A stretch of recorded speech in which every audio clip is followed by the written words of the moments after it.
if you beat Oregon on the national stage, if you beat USC on the national stage, you can undo years of futility, years of, ranked wins futility, all these narratives that people want to spin about the mid-tier Iowa into us breaking into being a top 15 program in this new college football scene.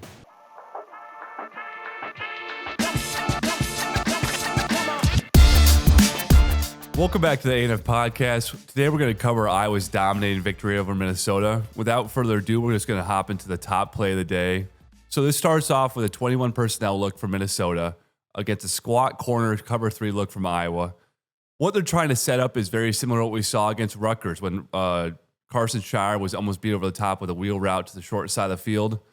How this differentiated was the corner technique that Iowa was employing. So why it worked so well in the Rutgers game was you had a head up, essentially a man-to-man look by TJ Hall. That allows him to be eaten up by one, and now you're able to isolate the weak side linebacker on a wheel route.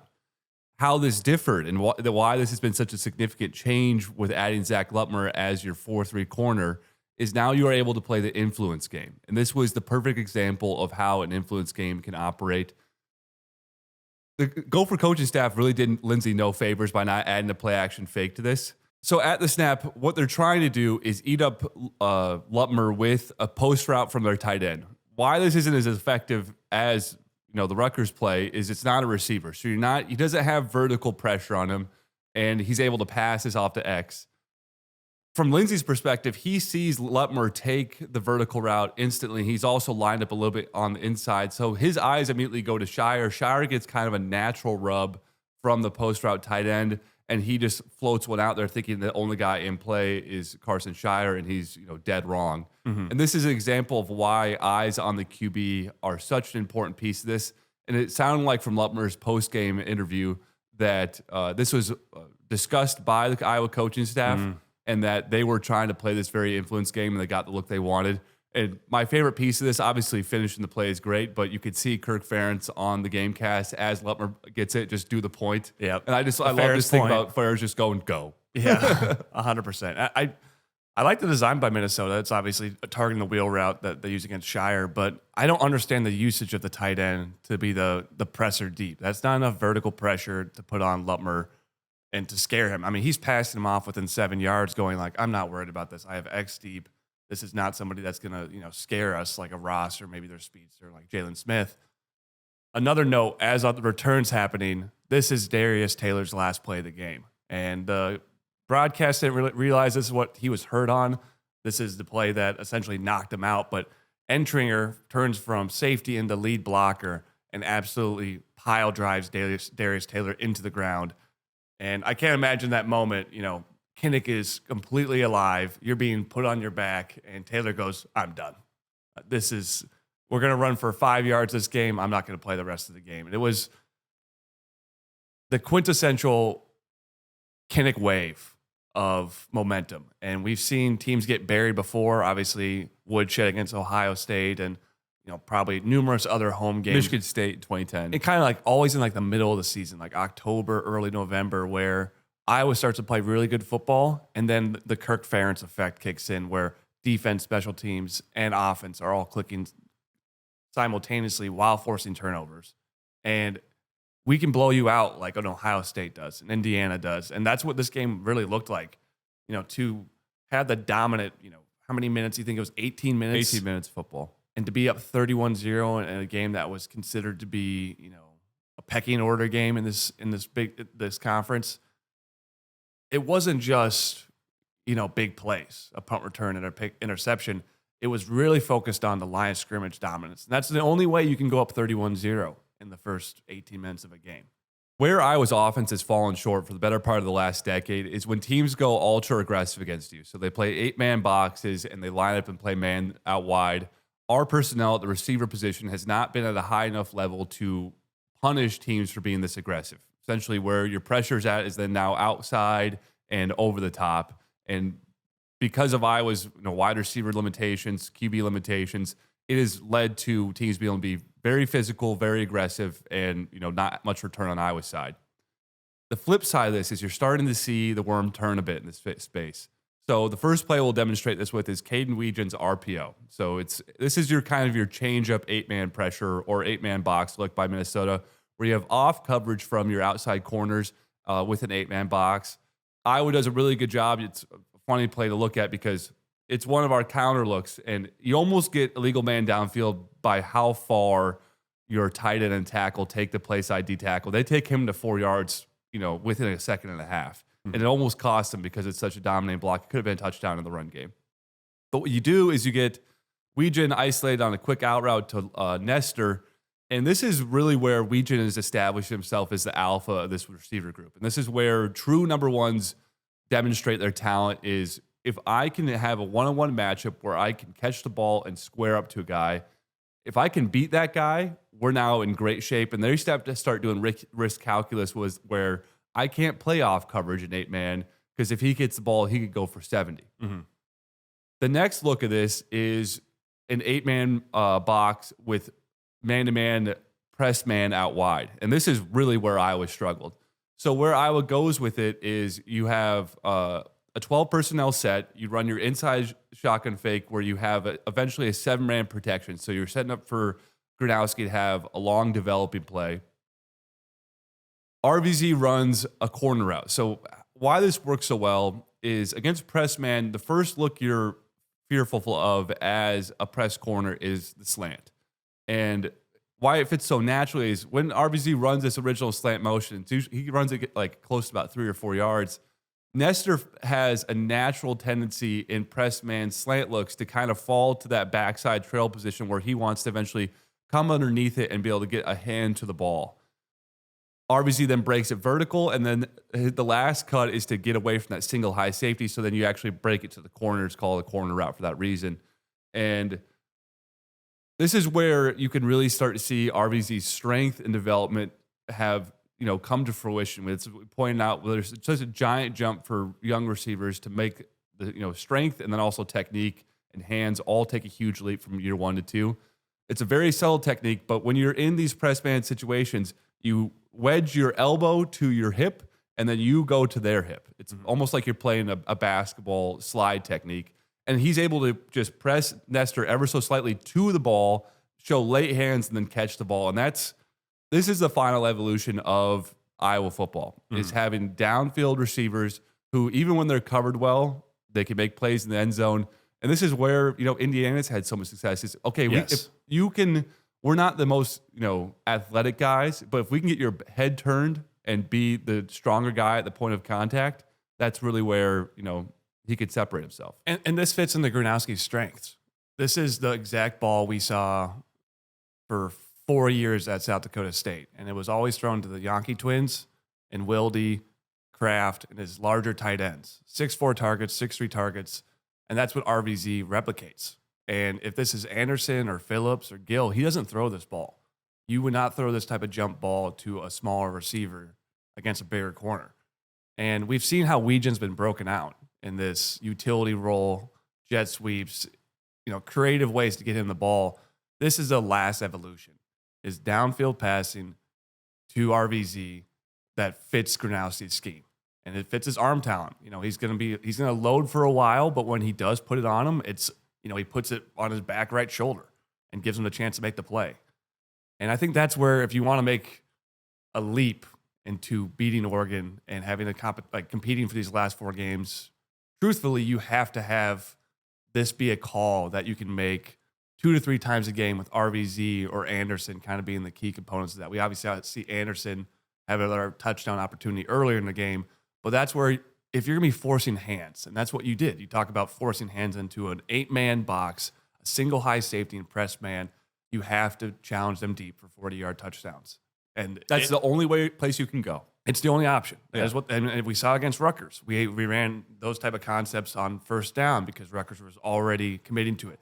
And if USC is going to show up and play Iowa, they know they're not going to stop the run with a light box. Michigan State isn't. Neither is Nebraska, most likely. So you're going to see this look the rest of the year. Other than Oregon. Oregon might go, let's see if we can play a 7.5, 7, a lighter box. I still think even with later in the game, the talent disparity, they're going to identify. Yeah. Where they're saying these receivers are DBs. Yeah. This is where everyone's going to go. This is where we're going to win. Yeah. I think you're going to see this in pretty much every game. We talked about 8-man rolling, like filling the box. I think this is what we're going to see. So it has to be a critical aspect of our offense. Repeatable event. 100%. And the beauty of it, and I know you were going to break this down later, but we went for a kill shot earlier in that drive. And you knew it was coming. We were watching the game together, and it was 17-0. I'm like, this is, if you listen to Lester talk, when he has the opportunity to capitalize on momentum and to capitalize on putting the team to bed, essentially, he wants to call that big play action play. And the very first play of this drive, after it was set up, I think it was another good punt return. We call a deep shot. Gronowski takes a 2-beat count, and then he scrambles left for 9 yards. And that's, we talk about wanting to run this play 3 to 4 times a game. You have the ability to, because Gronowski can get you out of it. He either can check it down to a running back, or he can use his legs in that play. And he can protect you at all times. It's not like Cade where, you're up by 13 against Iowa State and you boot him out, and he doesn't really like the look, but he's got to throw it because he's a one-on-one with a DN, and he's not going to beat him. It's going to be a sack or, not he's scramble. Get hit hard. Or he's going to get hit hard. Gronowski can control that situation. And the way the pocket is forming around him, there's clearly an identification by these defensive coordinators that they're trying to create rushing lanes to create a pocket. They're not trying to get upfield. They're not trying to employ, techniques of, combo techniques with DNs and D tackles to get to him. They're creating a pocket going like, this is a runner. Thus, play action deep shots will have more time as well. So I actually could take it one more step further. Yeah. Is the 3rd and 11 on our opening drive. This really, you look at the context of the game, this is a huge play because if you don't make this play and you kick a field goal and you only go up 3-0, the Gophers have a chance to stay in this game. Granted, it probably still would have been a victory just given how you're going to break into the line play, but it was the first 3rd and 11, and we talked a lot about when teams go to their change-up calls on 3rd down of 4-man and 3-man pressures, you have to punish them. And with Nate Stanley and Spencer Petras, you weren't able to. Nate Stanley kind of developed it later in his career where he could extend plays and play a little backyard football. But what you've seen in the modern NFL and why teams are so obsessed with finding hybrid-like QBs, guys who have insane arm talent but with legs, is because when you get these change-up calls, they now can dictate how the game's played. And Minnesota on this play sends a 3-man pressure. Gronowski identifies it, sneaks through guard tackle, your typical way of escaping the pocket, these moments of manipulating the pocket. And now once he's outside of it, now you're just playing backyard football. You're trying to find a guy open. Mm-hmm. Gill is actually running the in route going the opposite way and then adjusts and comes back to the ball. And that's where, especially within college football, when you get these change-up passes, this is how you execute 3rd and long. Most of the time, you're not going to have the timing, arm talent, receiver talent, and pace, in chemistry to execute like a deep end in a small window. You're not Matt Stafford, for example. This is how you can, in a simplistic way, now have an opportunity to complete this pass. And that's really where Gronowski's just like, it's difficult because he has moments where you see his limitations, but the things he does well are, A+ with his legs, A+ with his running ability. Talked about the first thing in the preview was they want to play shell, they want to play too high, and they want to rely on their defensive line. And when we were watching their games back against Purdue and probably Rutgers, the first player we identified was number 1, Howard, as someone you wanted to target. And the very first power concept, it might have been not the first one, but the first play that we had a 20-yard run where Moulton got down to the 3-yard line. Once again, Moulton, house this. We house these. But it's a power concept to the right, the same play that we ran against Wisconsin with McNeil, where Pieper and Jones are pulling. We don't have the orbit action to weege into the far side, but he is in the slot, kind of mimicking a bubble screen pre-snap. And Ortworth has a head-up block on Howard. And if you're going to be relying on your front 4 defensive line to hold up against us in the run game, this has to be a dominant win by your D end. Tight end on D end, there's no excuse for you not to win this rep. Not at least if you lose it, lose it with pressing his shoulder to the backfield. And within the first second and a half, Ortworth, without a double team, without tackle help or another tight end, turns this D end shoulders 90 degrees to the sideline, to his own sideline. And it's hard to win football games when your D end, this happens to your D end. When they're going to watch this back on film, and the entire secondary and all their linebackers and go, what are we supposed to do? There's a hole created with a one-on-one block against our D end. It's a give up rep. So his main pressure here is to fight over the top of this down block. Yeah. Like there's no realm where he's supposed to rotate to the interior. And he does this 2 times. So they come back to it with an ISO lead at him where you have Dunker head up on him. And again, he just takes the soft shoulder and he bends out to the weak side.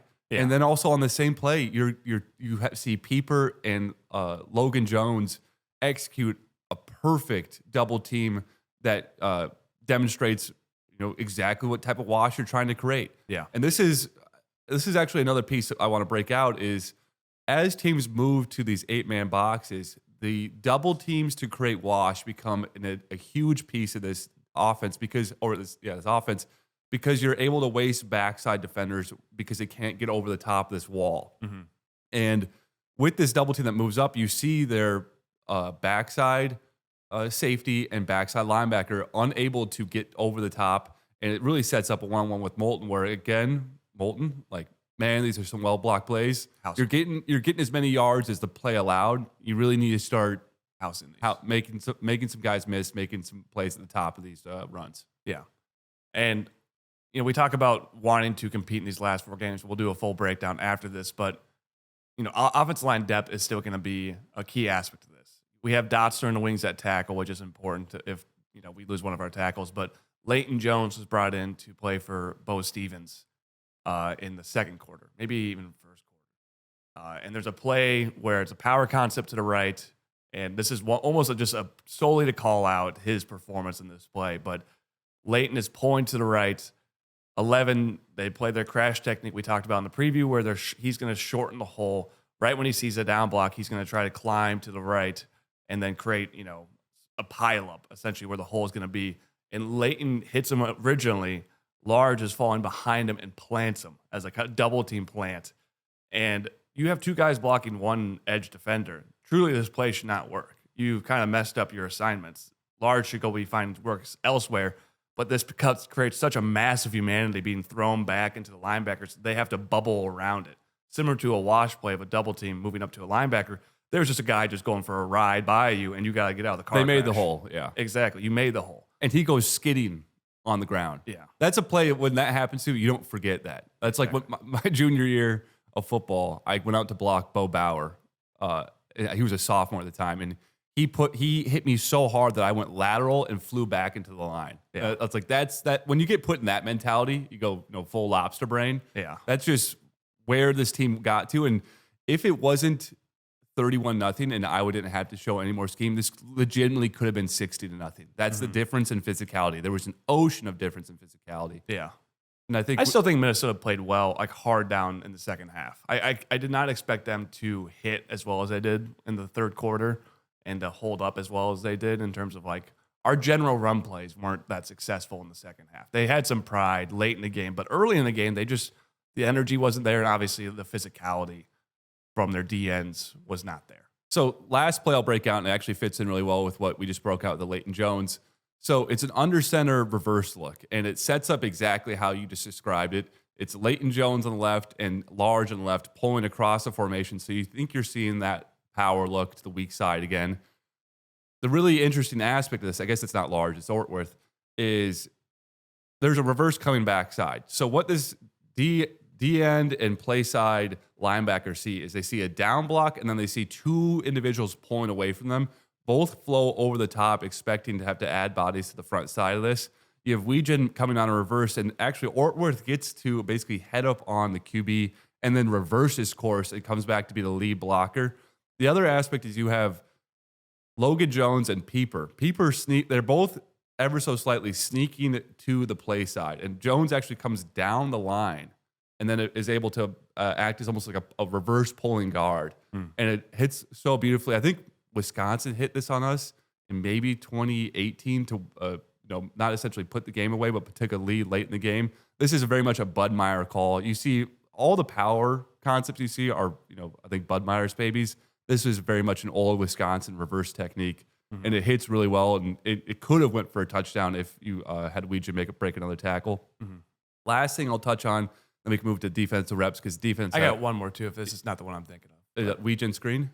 That one, and I have the Gronowski touchdown. Okay, perfect. On the first drive. So the Weejan screen is very much strictly a college football play because the hashes are wider within college football. You're able to do these 4-man overloads where the spacing actually makes sense. So we go to a 4-man overload, which is unique to the Iowa offense. This is the first year we've ran it. You've seen it pop up more recently within college football.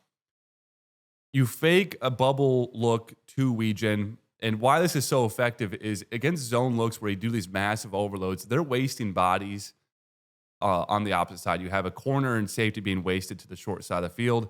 That means that you're going to then create pressure outside of these DBs on the left side because they are fearful of getting beat out leveraged to the wide side. As well, this is the exact same play we ran against Penn State on the exact same timing. The second play of the game, we ran this 4-wide bubble to Weejan. Gronowski threw it behind him and he dropped it. So on film, this is something that they prepared for, and they probably practice on their scout team that week, so they see the exact look they prepared for. So then you have Weejan break back inside. He fakes the bubble, breaks back inside, and again, the athleticism of Jones and Pieper. I think you legitimately have you have potentially an All-American at center. You might have like an All-Pro center at right guard right now in the NFL. Like this guy is so freaking high level for a redshirt sophomore.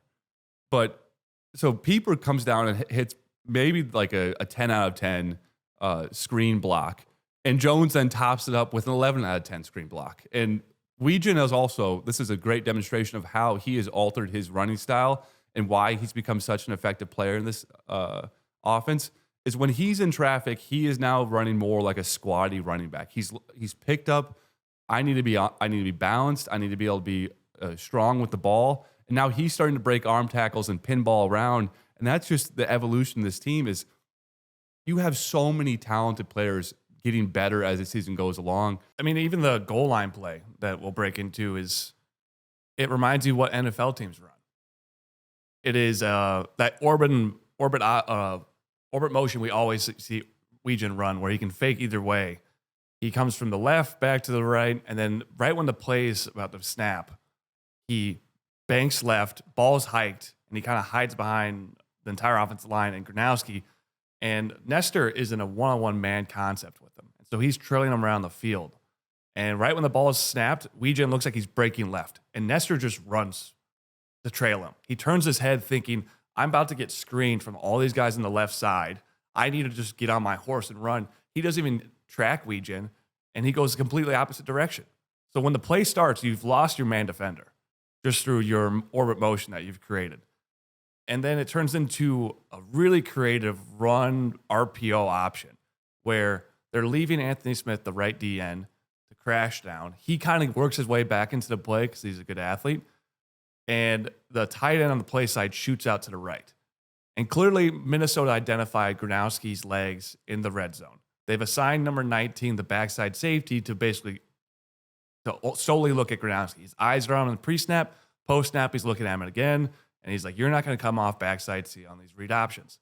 Well, right when the play starts, Gronowski kind of moves to the right. 19 kind of forgets his role or hesitates for a second. Well, he's coming down. He has that pressure outside. But he feels Weejan, shooting out to the right with a lead blocker, which is another NFL concept. This is usually what you see with a chain for Miami, where they'll lead a tight end out in front of him, swing pass it to him. Then now it's kind of like a 2v1 situation.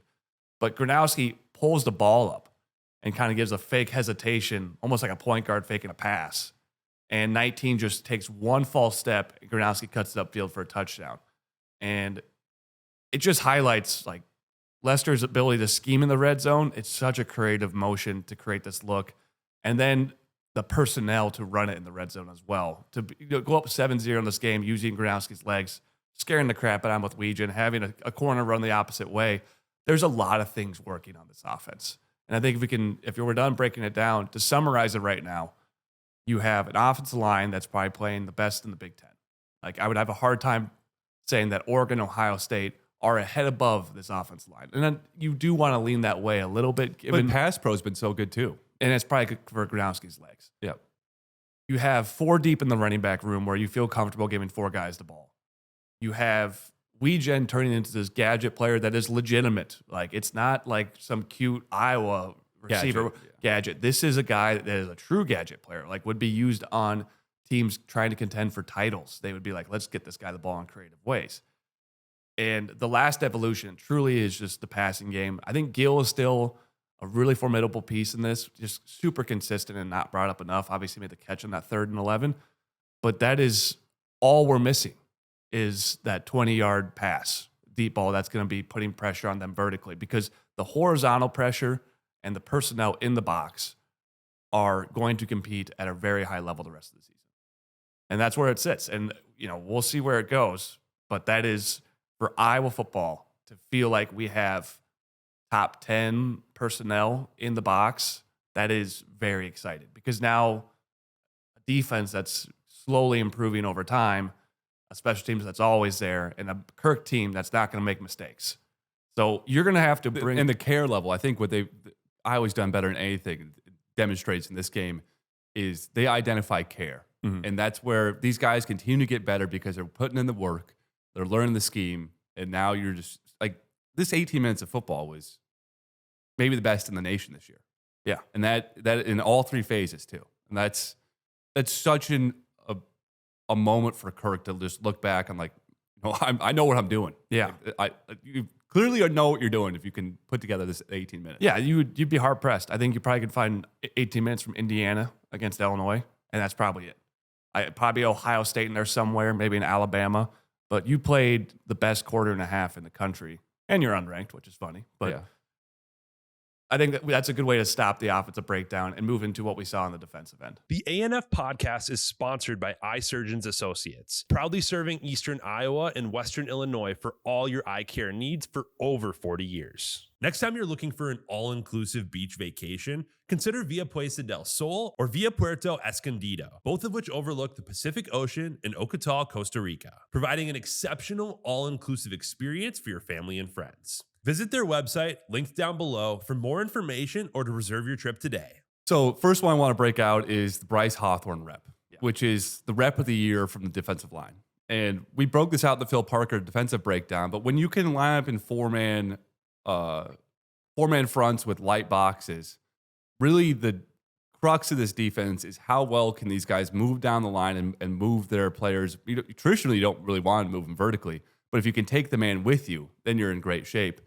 On this play, they try and run an ISO lead at Montgomery, the middle linebacker. Hawthorne literally picks up the left guard and throws him into the running back. Again, that is the reason that you want to play through a man in zone concepts like this, is because now you become 600 pounds wide, and that gap that you're trying to shrink is a lot smaller. And I mean, I've seen this happen maybe once in the NFL where a guy hits like this WWE move on someone, but it's for our backup D tackle to be repping this late in the season. That just shows like where this D line is moving to. This will be teach tape for the next, until this coaching staff is done playing football. Yeah. It is one of the most high level outside zone reps from that type of technique of a D tackle there is. Truly, there isn't a better rep. There isn't a better rep. Also, Montgomery on this play. They're trying to isolate him on a lead. They send a fullback to his face. The guy, again, it's a tight end who's probably got 20 pounds on him and 5 inches. And Montgomery just stonewalls him. Just absolutely shuts him down and then adds his body to the tackle. It's like, this dude is a demon. Yeah. A demon in 5'9" body. Yeah. Like, I can't get over how big of an addition this guy has been to this team. Yeah.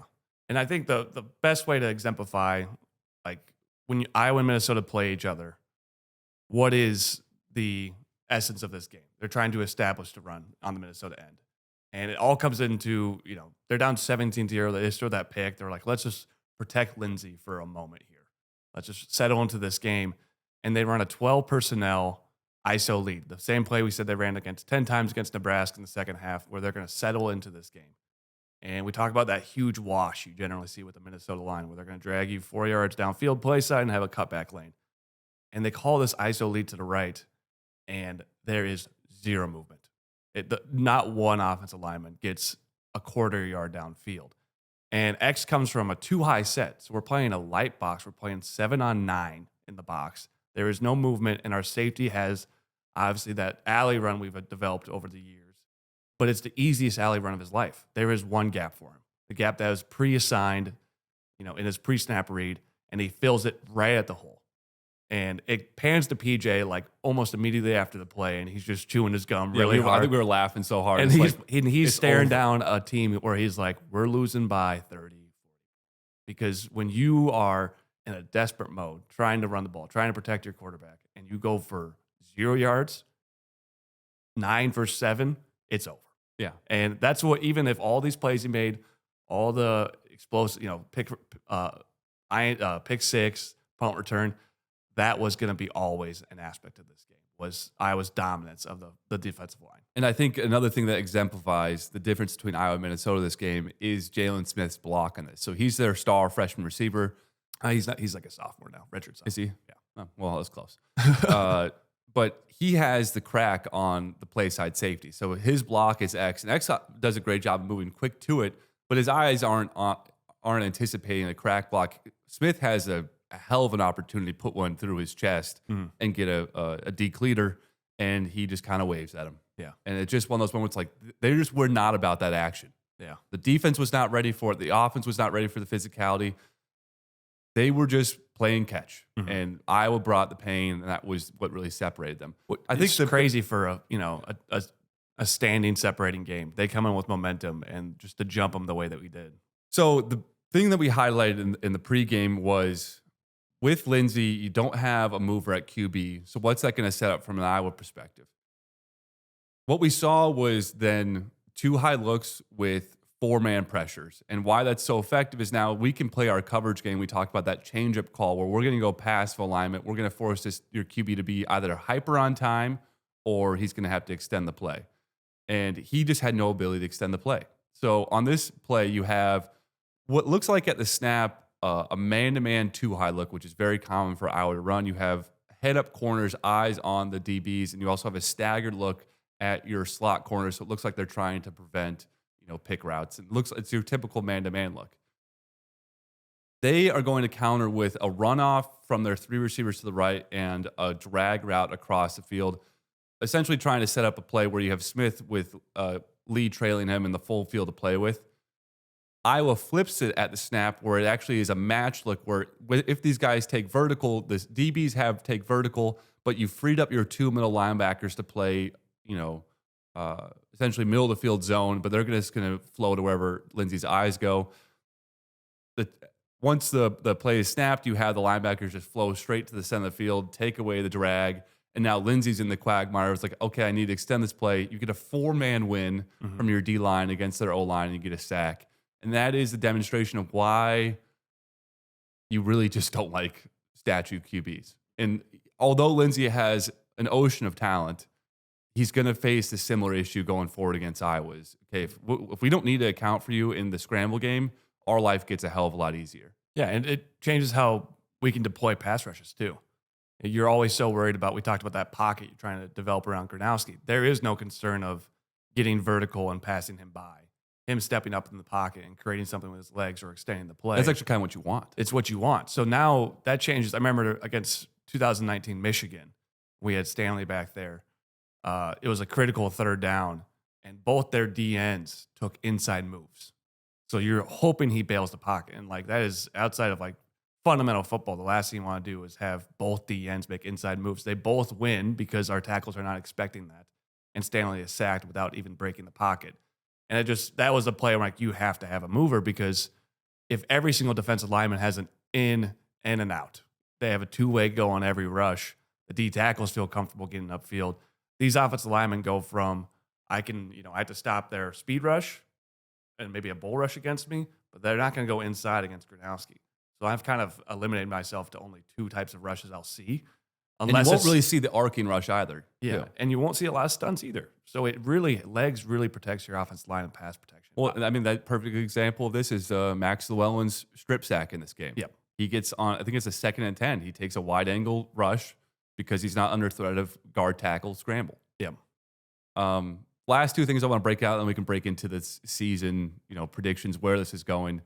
Deshaun Lee, guy that we in the summer, we really harped on. We didn't want to see play a lot of time. We've been really tough on Deshaun Lee, and They should be benched after Rutgers. Yeah, but he had 2 incredible reps in this game, and he's really starting to develop in the run game where we need him to be on that physical edge corner. The first one is you have 3 receivers set to the right for Minnesota with him isolated on the short side of the field. He does a great job of, at the snap, it looks like you're at 7 yards, maybe bail into a quarters coverage. He sits down in a squat. Lindsey, he stays just enough with the number 1 receiver to get Lindsey's eyes off, and then Lindsey has to come down to his check down. This is a big running back at number 7, and Lee comes up and just absolutely lays the boom on him. That is high-level corner play. This is my favorite rep within football. I've said that about the C-gap Phil, but this is probably my other favorite rep, is when you have off-coverage corners who get attacked in the sweep game. So they have an original 3 receiver set. I think it's 1 tight end, 2 wide receivers to the wide side of the field. They motion away, which brings Lee back up. And for some reason, there must have been some setup with this where Lee knows he's about to be attacked in the situation.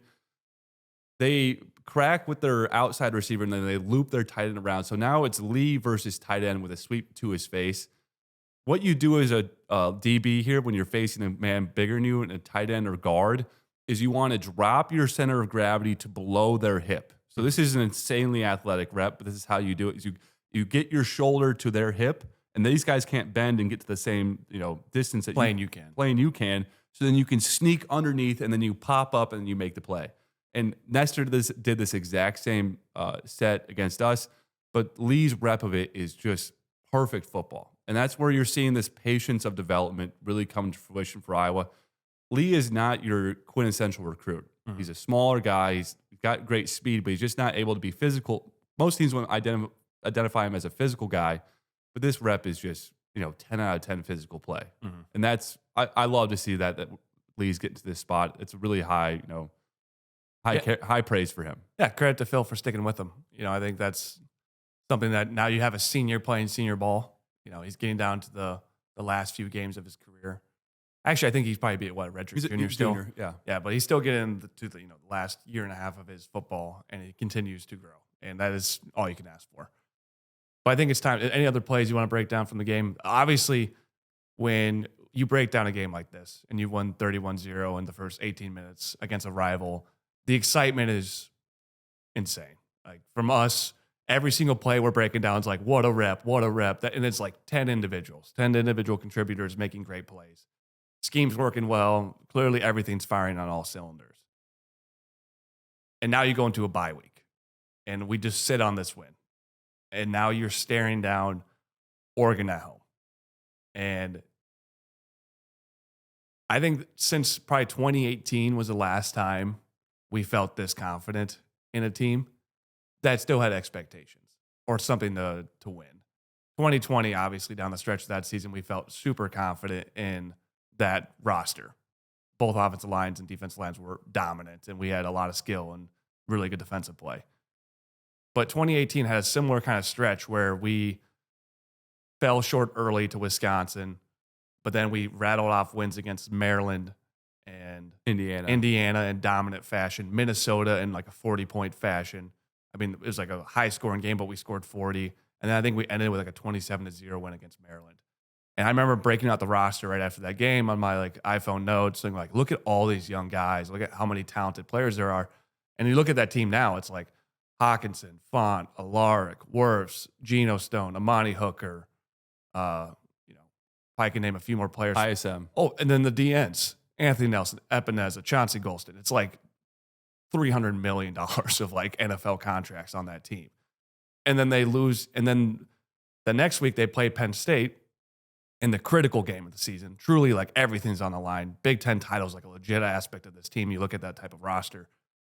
Wisconsin loses at 11 a.m., and that Penn State game becomes the biggest game since, one of the biggest games in the Ferentz era. And we choke it away.